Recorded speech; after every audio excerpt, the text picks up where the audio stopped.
guess when you go back and begin to look at the alumni of the Fort Wayne Komets over the 41 years they've played in Fort Wayne, the one name that has to stand out in terms of overall greatness and career would be John Ferguson. And John played, of course, in the 1959-60 season with the Komets. And it was onward and upward. And John, welcome to Comet Corner. It's appreciative to have you on. Well, thank you, Bob. It's a compliment. And in the 41 years, of course, there's no question I still catch you on the radio a lot. Well, we appreciate that. It's kind of... We're groomed right. You know, Ken really did a good job in grooming us and winning the Stanley Cups. That's probably the ultimate goal of any hockey player. And believe me, when we got to, the timing was right when I got to Montreal. I had been beaten 4 straight by Chicago the year before, and I come out of Cleveland, made the All-Star team in Cleveland after I signed with Jim Handy, and I had an opportunity to go to Montreal. It was a fact that you know, you always made that one next step up the ladder. Yeah. And there was no question. In those days, the International Hockey League, as they are today, they were certainly comparable to the American Hockey League. You know, the only thing they really didn't get at that point, they were a bit of an upstart group, and they didn't quite get all the credit they probably should have in player development at the time. But a lot of the boys did make the big step and got going. Yeah. You know, I retired after the fact that I was probably making more money out of the game than I was in the game. And until expansion came along, right?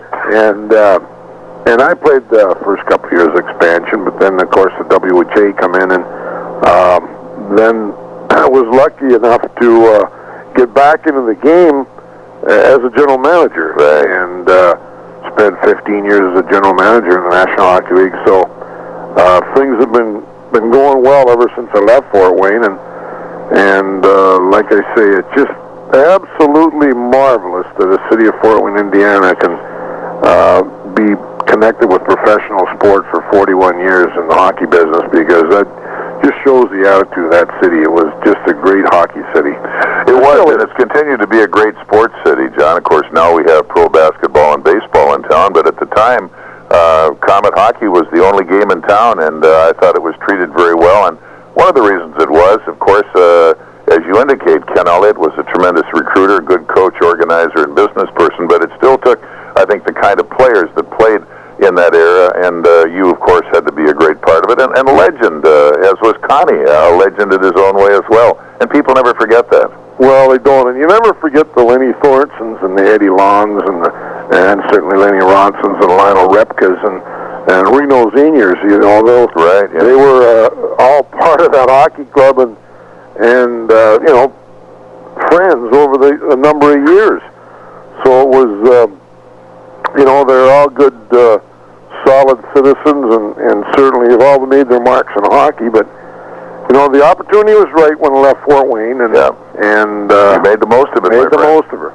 And now, of course, you've come a different circle again. Now I understand. Let's see, you are basically what, the player personnel director for Ottawa? Director of player personnel. I got out of the game after I left Winnipeg, and got out for a couple of years and ran the raceway in Windsor, Ontario. Right, yeah. And you know, and then the raceway was going to be sold, and I decided to get back into hockey, and Mel Bridgman asked me if I'd come and work with them with the new franchise in Ottawa. Right. You know, I've been through 2 rebuilding franchises. One in certainly in Winnipeg, and one in Ottawa. Yeah. And when I got to New York with the Rangers, it was the same thing. That's right. Stripped down the team and come in with the young guys, and then did that in Winnipeg.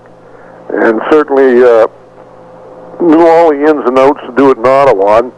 And I might add, we're getting a lot better. If Bobby get an opportunity to catch Ottawa on the road, watch this Alexei Yashin play hockey. It's I guess he is in a class all by himself. Oh, 19-year-old hockey player that can play like that is incredible. He's got size. He's 6'3". He's 205 pounds, and he handles a stick and a puck like it's incredible. That's unbelievable. Of course, anymore it seems as though the expansion teams have had a better opportunity to become at least relatively competitive in a shorter amount of time, the way the draft's been handled. Well, that's quite true. It's not so that you can build right out of the draft anymore. You know, you trade a draft pick and you don't get another selection for 52 cracks at the can. Yeah. And I spent a lot of time in Europe. I've been in Europe 4 times since last Christmas. I'll go back to the World Junior Tournament in Prague, Czechoslovakia at Christmas time this year. I'll be back in Lillehammer in Norway for the Olympics, and then back for the Swedish finals and certainly the Russian finals over in Europe. So you get a chance to see a lot of the world, and you know, you find players you really get excited about, and you hope you can protect them. Somebody else sees them, like a Timo Selänne I found in Finland a few years back, and he's developed into quite a player. But it's real satisfaction when you're doing a lot of work in that area. And I have a real good staff working for me too. They've been people with me for a long time, and they know the types of players that we're looking for. So when you're building a franchise, you really can't build out of the draft anymore. You're looking for overage players, certainly overage European players. And international hockey is really getting big, Bob. I mean, I understand that. Yeah. Oh, it really is. I mean, when you're competing for an overage Soviet player, overage Swedish player, or Finnish player, you know, the Germans are going to have a 20-team limited import rule in '95 and go completely professional. Switzerland, Italy. I mean, you're bidding for players, and it's very difficult. To the point where you're going to spend probably months at a time in Europe just trying to find out who you can sort out and bring back. Huh? Well, exactly. It's really and the way hockey is going in the United States, the International Hockey League, the buildings are just drawing great, and with the influx of Anaheim Mighty Ducks and certainly San Jose and the team in Florida, the Florida Panthers, it's created a new revenue and a new avenue for the athlete, and it's really sound. It's been good, and probably the best thing that ever happened to hockey was when Wayne Gretzky got traded from Edmonton to Los Angeles.